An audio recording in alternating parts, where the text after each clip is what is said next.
You don't satisfy me anymore. My boss knows how to please a real woman. That sentence didn't echo, it detonated. It wasn't whispered in some dark corner of a bar or confessed over a guilt-ridden text. No, she said it into a laptop mic, smirking like a game show host, swaddled in a hotel robe, leaning back on feathered pillows. The background? Dim, expensive, unmistakably not our bedroom. Her glass of champagne caught the light just as the screen froze. My parents' smiles wilted. Her mother blinked like she'd heard a gunshot. My uncle, who hasn't spoken to me in 5 years, actually whispered, "Jesus." And my little cousin? She mouthed, "What the F?" before her mom yanked the tablet away. Over 100 people. Family, friends, old coworkers. Our anniversary party. She called it her big moment.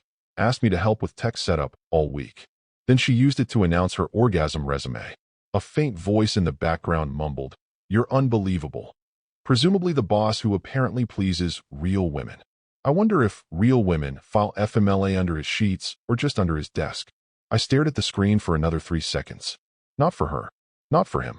For everyone else. Those frozen faces holding their breath, wondering how I'd react. Waiting for me to scream, cry, slam the laptop shut. Give them drama. Instead, I clicked leave meeting. No expression. No raised voice. I got up, walked past the untouched anniversary cake, past the framed triptych of our wedding in Tuscany, her choice, and opened the hallway closet. Behind the extra router cables and gift wrap rolls was a small safe. Inside it, a black leather folder labeled Contingency Alpha. No gold embossing. Just a plain label in my handwriting. I walked it to my study, cleared the desk, and opened it. 11 months of documentation. Cross-indexed, logged, time-stamped. Not just the affair. That was the easy part. I'd noticed the change in her 6 weeks before our last anniversary. Her wardrobe got flashier, but never around me. Her conversations shorter, but always after team meetings. The wine rack got emptier, the hotel point balance fuller. I didn't react then either. I just listened, and logged, and waited. People like her. Charming, reactive, convinced of their own bulletproof brilliance. They always self-immolate. You just have to wait for the right spark. This Zoom stunt. That was a flamethrower. The folder contained printouts of corporate travel reports that didn't match expense logs. 3 transcriptions of drunken voicemails left on our landline by her boss. He thought it was her cell. A memo she sent him with a proposal for after-hours compliance training, CC'd only to his private Gmail, not the company address. Hotel invoices with repeat bookings under client escalation debrief. A signed post-nup addendum she forgot she ever agreed to, filed during her anxiety month, when she'd signed anything for peace. And one last item. A printed memo from our attorney marked, Zoom clause activated, trigger event logged. I stared at that last one for a long time. I hadn't looked at it since drafting it with my lawyer 10 months ago. Back when she started using company credit cards for client dinners that always ended after midnight. Back when I made sure every camera in this house saved backups. Not for her, but in case I ever needed to prove my own sanity. The Zoom clause was a private joke. A fantasy scenario. A clause so absurdly specific we almost laughed drafting it. In the event of public humiliation in the presence of 3 or more immediate family members via teleconference. She signed it in a rush, mistaking it for another mutual NDA. And now? Now it was real. I dialed the number on the back page. A line I hadn't called since the retainer was established. It rang once. A calm male voice answered. "Ready to execute?" I didn't speak. Just nodded once. Phase 1 begins tonight. By the way, if you're still reading and you haven't subscribed yet, do it now. More than 90% of people listen without subscribing, and it's the one thing that actually motivates our team to keep dropping stories like this. No ads, no fluff, just pure execution. Hit the button, because this was just the beginning. You don't just prepare for betrayal in a day. You sense it, like static before a storm. You catalog the shifts, the calendar invites she won't show you, the weekly strategy syncs that start lasting past midnight. The perfume that changes without warning or mention. Not new, not even subtle, just unearned. And so, 11 months ago, I started collecting. The folder wasn't born out of paranoia. It was built on pattern recognition. I'd been in acquisitions long enough to know when someone's posture shifts before a hostile move. And this was hostile. Not an affair, an operation. And the way she played it? She assumed I was stupid enough to still be in love. Inside the folder, 47 pages of hotel invoices tied to her company's corporate card, cross-referenced with my own GPS data showing she never left town. 3 transcribed voicemails left by her boss, slurring about taking what's mine tonight, all sent to our home landline because he thought she still lived here. 1 printed spreadsheet of meal expenses filed under team building during weekends when the office was closed and the office manager was in Cabo. 6 internal memos between her and her boss, casually discussing after-hours synergy, all time-stamped outside work policy hours and, critically, sent through a non-secured channel. 1 copy of the amended post-nup agreement she initialed in a wine haze, which included an obscure clause about reputational harm during shared public events. 1 envelope containing a USB with screen recordings from our smart home system, audio disabled, but clear enough to show movement patterns, overnight guests, and most importantly, missing wedding rings. But the most important document? A sealed, notarized letter from my legal team titled, Trigger Memo, Zoom Clause Activated. It wasn't some petty contract line. It was a landmine. The clause was added as a joke during a tense call with my attorney after I'd shown him her joking Instagram comments under her boss's posts. He suggested codifying a public defamation clause. I went a step further. If she ever publicly humiliates me in front of immediate family, via live digital broadcast involving over 10 individuals, without pre-approval, with sexual or reputational implications, I remember saying, that should be a trigger event. He blinked. You're serious? Deadly. She signed it while watching Netflix, signing a stack of documents I told her were minor financial housekeeping. She never asked, never checked, never even looked at the tab name. I reread the trigger memo. It started with, as of 8:42 p.m., per footage logs and independent witness corroboration, the conditions of Clause 9b, Zoom clause, are met in full. No emotion, no drama, just legal affirmation of what I already knew. I was no longer in a marriage. I was in a liability war, and I'd already mined the field. The prepaid legal retainer, $75,000, had been sitting in escrow, all contingent on 1 event. 1 sentence. She chose it with flair. You don't satisfy me anymore. She might as well have said, checkmate.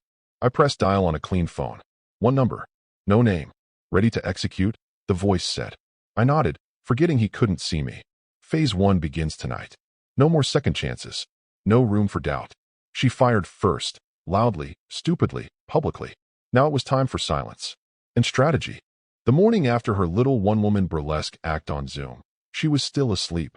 Mouth open, eyeliner smudged like war paint, tucked in silk sheets at her boss's penthouse. Penthouse he swore was temporary, while his divorce processed, though county records told another story. She thought she'd won something. Upgraded. Traded loyalty for leverage. She hadn't checked her phone yet. Or the door. At 8:06 a.m. sharp, a courier in a dark navy jacket rang the intercom at her old address, our address. No answer, obviously. No movement on the porch cameras either. The courier left the envelope in the antique mailbox she insisted on installing. Inside, a crisp, cream-colored folder stamped in red. Notice of ownership clarification. At the top was the full deed to the $3.2 million home she'd always called theirs. But her name? Nowhere on it. Not a comma. Not a co-signature. Because she never asked. And I never offered. She thought she was clever when she sweet-talked me into splitting the mortgage payments. It's just a signature, she said one afternoon, handing me a check for her half. I smiled, thanked her, and filed it. Not as co-ownership, just as rent. She posted photos of the foyer on Instagram like she'd built it brick by brick. Caption 1. Home is where the heart and the wine fridge is. Got 400 likes. And not a single clue. Attached to the deed was a notarized eviction intent. Not aggressive, just procedural. Per local code, the inhabitant had 14 days to vacate or contest, provided they could show proof of co-ownership or tenancy. She couldn't. Not legally. Emotionally, maybe. But the law doesn't do emotional support. While that envelope sat baking in the sun, I was across town, 15 floors up, in a quiet conference room with 6 attorneys and 2 federal compliance officers. They didn't waste time with small talk. 3 of them represented a multinational firm that had recently acquired a controlling interest in her boss's tech company. They were concerned about recent publicity irregularities. I handed over a packet labeled SEC vulnerabilities, relationship conflicts, improper perks, breach risks. One attorney flipped it open, read the first page, and went still. These dates, they match our flagged statements. Another skimmed through an attached email chain. She used your home IP address to transmit project files? I nodded. Twice. While using company devices. I've got the logs if you want them. They did. The federal agents mostly watched. Took notes. One of them asked a single question. Were either of them informed this data was traceable? I smiled. No. But they should have known. The software was installed to protect against fraud. And it had. Just not their kind. As they combed through the documents, one of the attorneys muttered, "This exposes us. Not just him. We're liable by association if we don't report it." Someone else whispered, "Compliance deadlines next week. If this leaks first, then it's not a leak," I interrupted. "It's a self-report." That's when the room shifted. From defense to triage. They weren't trying to help her boss anymore. They were trying to cut him loose before his infection spread. They asked me to stay quiet. I said I already was. They offered to cover the disclosure paperwork fees. I told them I already filed them. They requested the original memos she sent her boss using their logo without approval. I slid over a separate folder. Signed, dated, stupidly bold. A message thread titled, "You, me, and a bottle of Q4 margin." Romantic and incriminating. The perfect cocktail. As I left the building, my phone buzzed. A text from a number I hadn't seen in months. Her mom. "Please tell me this is some kind of misunderstanding. Please." I stared at it for a moment, then typed back. The misunderstanding was thinking I wasn't watching. And that was only the third step. The foundation was gone. Next came the ceiling. And it was already cracking. Monday morning, her boss, let's call him Weston, because of course his name is Weston, rolled into the office 30 minutes late, holding a smoothie, wearing his usual, "I'm richer than you but still chill" look. Unbuttoned collar, no tie, and sneakers that cost more than my first car. He was the kind of man who treated company money like poker chips and interns like baristas. The kind of man who called HR soft costs and legal a speed bump. The kind of man who thought the rules were written for other people. He swiped into the executive floor like he owned the air, waved at a junior VP with a wink that probably warranted a second complaint, and strode into conference room expecting to be briefed on quarterly burn rates. Instead, he found 5 men in tailored charcoal suits, seated and waiting. 2 were legal counsel from his own board. 2 were from the SEC compliance team that had been quietly tracking anomalies tied to non-disclosed personal affiliations within executive leadership. The 5th, a rep from one of the company's largest investors. Stone-faced, unsmiling, holding a copy of a memo with the words "risk flagged, failure TO report conflicted relationship" stamped across the top. Weston froze mid-step. Are we doing a risk audit today?" He laughed. Weakly. The legal counsel didn't even blink. One slid a folder across the table. "We're initiating a preliminary inquiry into misuse of executive discretion, hostile workplace dynamics, and failure to disclose a romantic entanglement with a direct subordinate." Weston tried to sit down, missed the edge of the chair, caught himself, and barked out a laugh. "Come on. This is about what, Jessica? We were just not interested in your adjectives." One of the SEC reps cut in. "We're concerned about specific incidents, including the use of her former marital home's IP address to transmit contract-sensitive files between 11:43 p.m. and 1:17 a.m. on 2 separate dates." Weston's mouth opened, closed, then opened again. She said it was her home. Legally, it wasn't, nor was she authorized to forward those attachments. And since you were CC'd directly, they let the sentence hang. That's when his phone buzzed. He fumbled it out of his pocket. HR. Text. "Please meet in conference room B. Urgent." He didn't move. One of the attorneys stood, buttoned his jacket. "I'd suggest you don't keep them waiting. You'll want to be compliant on this one." He didn't speak, just stared at the phone, as if it had turned to ice in his hand. In conference room B, things got worse. Waiting for him was a printed transcript of one of his drunken voicemails to her, ripped from my own recording archives. It included the phrase, "You're mine now, not his," followed by a slurred comment about access codes and priority shares. Also waiting for him, his company email log, which showed multiple non-business hour exchanges with her via unsecured platforms, in breach of company cybersecurity policy. HR didn't ask him to resign. Yet, they asked for a written response to the allegations. By end of day, Weston tried blustering. He mentioned his long history with the firm, his vision, the markets, and his role in landing the Series E funding round. They listened. Then one slid a sheet across the table. A quiet suggestion. Administrative leave. Effective immediately. Pending findings. Weston stared at it. You could almost see the power draining from his body, like someone had turned off the oxygen. He didn't sign. Not yet. But they knew he would, because every page in that folder had been planted weeks ago, one breadcrumb at a time. And Weston? Weston had just followed the trail right off the cliff. She woke up around 10:40 a.m., later than usual. Her phone was face down on the nightstand, half buried under a hotel receipt and a wrapper from room service truffles. She stretched like a cat in a sunbeam, not a care in the world, wearing nothing but one of Weston's monogrammed button-downs. The penthouse smelled like eucalyptus body oil and expensive lies. She reached for the phone, expecting a morning selfie from Weston, maybe a thank you text for last night's performance. Instead, she found a wall of missed calls, 9, all in the early hours. 2 from HR, 1 from her mother, 3 from unknown numbers. The rest? Silence. As if people had called just to witness the wreck and backed away without leaving a trace. She sat up, blinking at the screen. Her pulse didn't quicken until she tapped open one of the news alerts. She expected gossip, maybe a scandal blog. What she got instead was Bloomberg. SEC review expands to executive conduct at Hollenbridge after alleged misuse of corporate resources. Underneath the headline, her name. Not Weston's. Hers. Her name. Bolded. Tied to the phrase unreported relationship and irregular file transmissions. She blinked. Scanned the article again. No photos, just quotes. One sentence made her throat tighten. Sources suggest employee actions may have violated company compliance protocols related to confidentiality and personal conduct clauses. She dropped the phone on the duvet, suddenly aware of how cold the room felt. A moment later, it rang. Unknown number. She picked up, because denial only lasts until you hear your name said by someone who knows too much. This is Special Counsel Rains, a clipped male voice said. I'm calling to inform you that you'll be receiving formal notice later today regarding your involvement in ongoing investigations into executive misconduct at Hollenbridge. She tried to swallow. Failed. Wait. I think this is a misunderstanding. Weston and we weren't. I'd advise you not to speak further about Mr. Tanning. In fact, I strongly suggest you avoid contact with him entirely.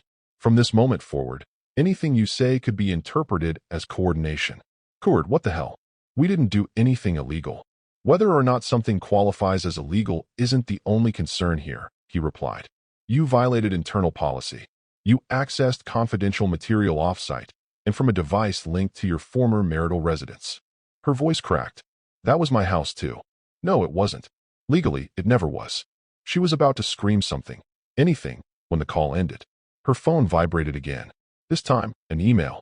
Subject: access revoked, urgent notice. The contents were brief. Your company credentials have been temporarily suspended pending the outcome of an internal investigation. Please do not return to the premises until further notice. Attached was a PDF titled Internal Review Protocol. Employee number 47286, Jessica L. She slammed the laptop shut before opening it, as if the screen itself was contaminated. Another buzz. Text from HR. Please check your corporate email. We'll follow up shortly. She stared at the device like it might explode. And then she did what most people do when the world starts to unravel. She reached for something familiar. Me. She pulled up my contact, tapped call. Straight to voicemail. She didn't leave a message. She texted instead. Can we talk? No reply. Not immediately. Not after 30 minutes. Not after rereading the Zoom call thread 3 times to see if she'd somehow misremembered how it all started. She opened Instagram out of habit. Half her recent photos were gone. Not deleted. Reported. Probably flagged as inappropriate workplace conduct. She tapped Weston's name. No new posts. No new stories. No vacation shots. Just a sudden, deafening absence where his ego usually screamed. Another vibration. She grabbed the phone, heart leaping. Just an automated text from her building's security system. Please collect any packages before Friday.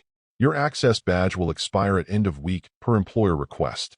She stared at it, mouth dry. Outside, the sky was bright. Blue. Indifferent. She didn't know it yet, but the storm wasn't coming. It had already passed, and everything left was water damage. They didn't knock twice. At exactly 9:17 p.m., the elevator to Weston's penthouse gave its signature chime. He had just opened a bottle of something French and smug. She was curled up on the couch, phone off, nails bitten down, still hoping this was just corporate bluster. A scare tactic. Something Weston could charm his way out of like he always bragged he could. Instead, the doors slid open, and reality stepped in, wearing suits. 3 attorneys. 2 federal marshals. No shouting. No badges flashed dramatically. No cuffs. Just efficiency wrapped in silence. One of the marshals held a slim black folder. Another held a small parcel box, sealed and labeled, "Legal Service, Confidential Distribution." "Mr. Tanning?" the lead attorney asked. Weston, barefoot, still in his cashmere sweater, gave the kind of smile men give when they know they're guilty, but haven't figured out what for yet. "Can we do this another time?" The attorney didn't smile back. He handed over the parcel. 3 envelopes. One for you. One for Ms. Linton. One for corporate legal at Hollenbridge. All time-stamped and notarized. Weston took his, frowning. "What is this?" He opened it. "Read the first sentence." His lips moved like he was trying to form an objection. Then his face went bloodless. He didn't read aloud. He just sat, slowly, like someone realizing the chair might collapse, but there's nowhere else to fall. Jessica, still in one of his oversized t-shirts, reached for hers with a trembling hand. Opened it. Pulled out the first page. The header read, "Formal termination of employment. Cause cited. Section 4B, 4C, and 5D, Hollenbridge Ethics Code." Below that, "Employee 47286 is hereby suspended pending civil investigation and ineligible for rehire across all Hollenbridge subsidiaries, affiliates, and partnered firms." She flipped the page, and there it was. Notice of pending civil suit. Plaintiff, E. Linton, post-nup enforcement. Her breath hitched. Not just a lawsuit. My lawsuit. The next page was a scanned copy of the post-nuptial agreement she'd once signed in a moment of feigned contrition during our 3rd year of marriage. She had never read the whole thing, just trusted the lawyer, who, surprise, was on my retainer. The clause was bolded in yellow. Section 8A, Public Defamation Trigger. In the event the undersigned spouse publicly humiliates, sexually disparages, or otherwise degrades the reputation of the signee during a public or digitally broadcast setting with an audience exceeding 3 individuals, all protections related to spousal asset distribution are waived in full. In other words, she forfeited everything. House, residuals, future claims, everything. She dropped the page. Weston was still staring at his. One hand gripped the edge of the table like he was bracing for an earthquake. The attorney placed the 3rd envelope neatly on the kitchen counter. "Corporate counsel at Hollenbridge will receive this digitally within the hour, but we're required to deliver a hard copy to both principal parties as well." Jessica looked up. Her voice cracked. "What happens next?" "The marshal, not the attorney, answered. "Depends on how fast your boss wants to cut ties."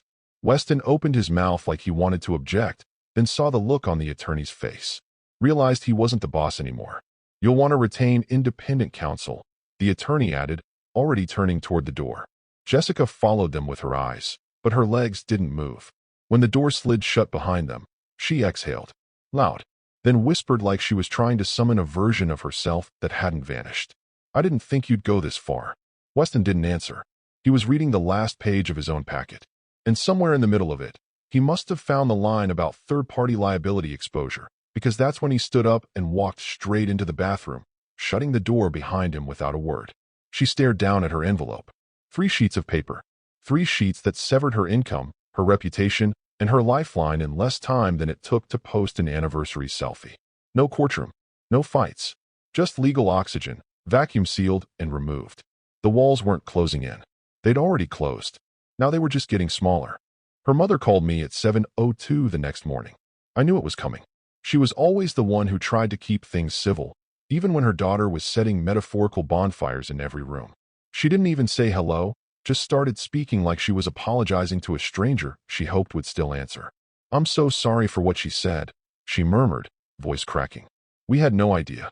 None of us did. That wasn't who she did." I cut in, not unkindly. She knew exactly what she was doing. That's why I prepared. There was a long silence on the other end. The kind that only happens when someone realizes they can't defend what's already been executed. "She's not." Well, her mother tried again, but softer this time, like she already knew it was a wasted breath. "We don't condone what happened. We're just trying to understand it." "You don't have to," I said. "You just have to decide if you're staying in her story or stepping out of mine." She didn't reply. I didn't need her to. I ended the call gently. No drama. No click. Then I opened the group chat titled Anniversary Zoom. Family thread, the same one I'd been too polite to leave, even after the video went nuclear. Her cousins, aunts, a few old college friends, my brothers-in-law. No one had spoken since that night. Just one long silence with a digital timestamp. I sent one message. Just a link. No caption. No emojis. The link led to a private video I'd filmed 3 nights earlier. A fallback plan. Not legal. Not vengeful. Just closure. The video began with me sitting in my study, in the same chair I'd used for client calls, investor briefings, and 12 years of building a life beside someone I thought would at least wait until the lawyers showed up to implode it. I didn't speak loudly. Didn't rant. Didn't name names. Just looked into the camera and said, "Some of you saw what happened on the call. Some of you didn't. What matters is this. I won't be explaining it. Because it doesn't need explaining. She made her choices. I've made mine. I wish her healing, but not return." I paused for a second, let that hang in the air, then added, "Please don't ask me to defend anything that wasn't my decision." The video ended with nothing but silence and the soft sound of a clock ticking in the background. I chose that deliberately. Clocks don't argue. They just count. After I sent it, I put the phone down and walked outside. The air was sharp. November had a way of reminding you what reality felt like. By the time I came back inside, there were already 2 replies. Her uncle. Understood. Her sister. I don't know what to say, but I hear you. Then, slowly, the rest trickled in. One by one. Not dramatic. Not performative.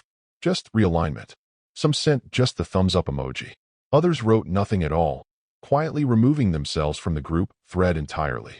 But not one person pushed back. Not one person asked for her side. They'd seen her side.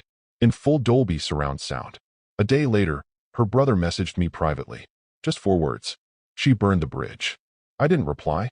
I wasn't standing on the other side of the bridge anymore. I was already somewhere else, building something new. And this time, no one else would get the blueprint.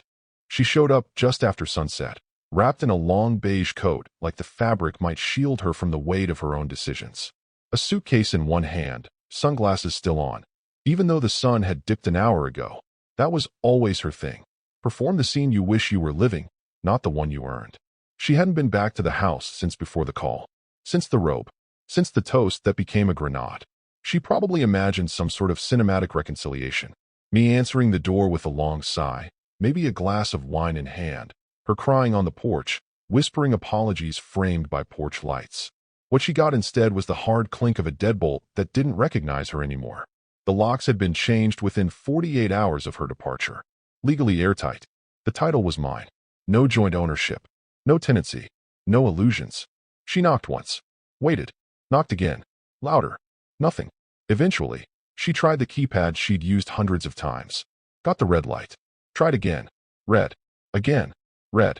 She stood there in silence for a moment, the weight of it starting to register. No key. No access. No right to complain. But I had left something for her.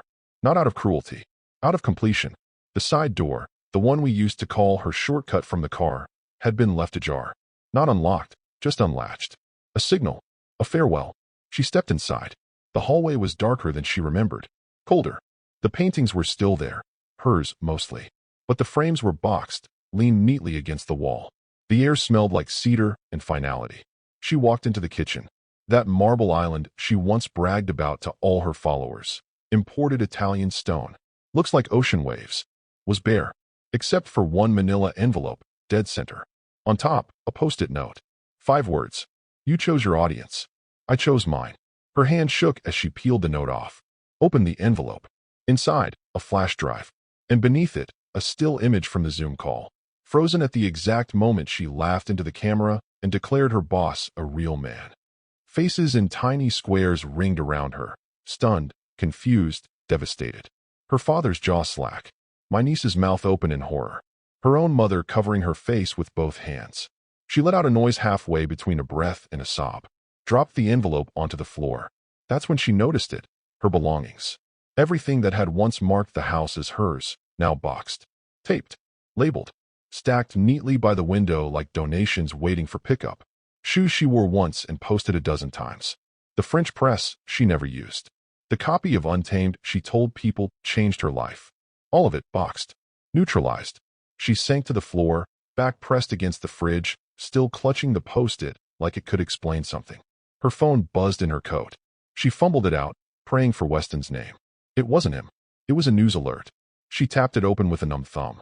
Breaking. Weston Tanning steps down as Hollenbridge CEO amid ongoing investigation. She didn't breathe, just kept reading. The article was surgical, clean, precise. Following mounting compliance concerns and SEC interest in potential misconduct, Mr. Tanning has voluntarily stepped aside pending the outcome of internal and federal reviews. And then, in small, italicized footnotes, the investigation includes 2 current and 1 former employee. Names withheld due to legal sensitivity. However, sources confirm a female subordinate, referred to internally as Employee 2, has been named in the inquiry. She read it twice, 3 times. Employee 2. Not even a name anymore. Just a tag. An alias for a liability. She opened her messages. Typed Weston. 3 bubbles. Then none. Nothing sent. Nothing received. She tried calling. Straight to voicemail. She scrolled through her last text from him. Something about oysters and how I could never compete. She'd laughed at that line. Now, she couldn't even remember why it was funny. The house didn't echo. It swallowed. She looked around. No trace of herself left. No scent. No claim. Even the light felt like it belonged to someone else. And for the first time in weeks, maybe months, she finally stopped imagining the comeback. Because there was no comeback waiting. Just a silence that no one intended to fill. The deposition room was colder than it needed to be. Clinical, beige, stripped of identity. The kind of space designed to make people small. No clocks. No windows. Just the faint hum of fluorescent lights and the quiet, precise tapping of a court reporter's keyboard. She sat stiff in a plastic-backed chair, hands folded in her lap like a child waiting to be scolded. Her hair was pulled back, too tight, trying to look composed. She wore a blazer that didn't fit like it used to, makeup that couldn't mask how many nights she'd spent staring at ceilings.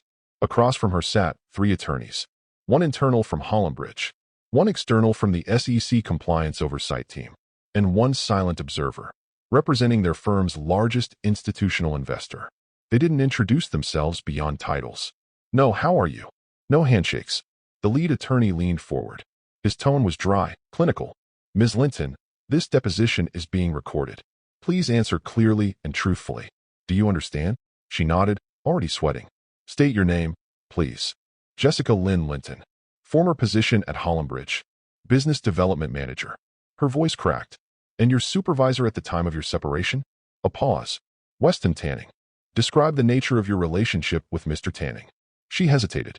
Looked around. No rescue coming. We were involved. Personally. The court reporter didn't flinch. Just kept typing. The attorney flipped a page.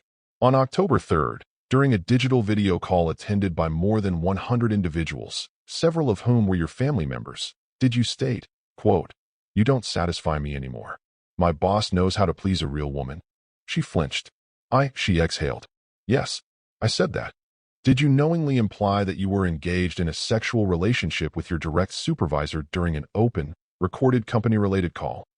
I was drunk, she blurted. It was a joke. I didn't mean. The second attorney cut her off. The consequences weren't a joke. A heavy silence fell. He continued. Your statement initiated a cascade of contractual breaches. That call was being streamed through a work license device using a VPN associated with Hollenbridge infrastructure. You accessed sensitive materials from an unauthorized location on multiple occasions. Once from a property not legally owned by you, which is relevant because it voids your signed access waiver. She looked like she wanted to argue, but even she could tell it would make it worse. The first attorney opened a folder, slid a paper across the table toward her. This is an invoice for damages. She stared at it. Couldn't breathe.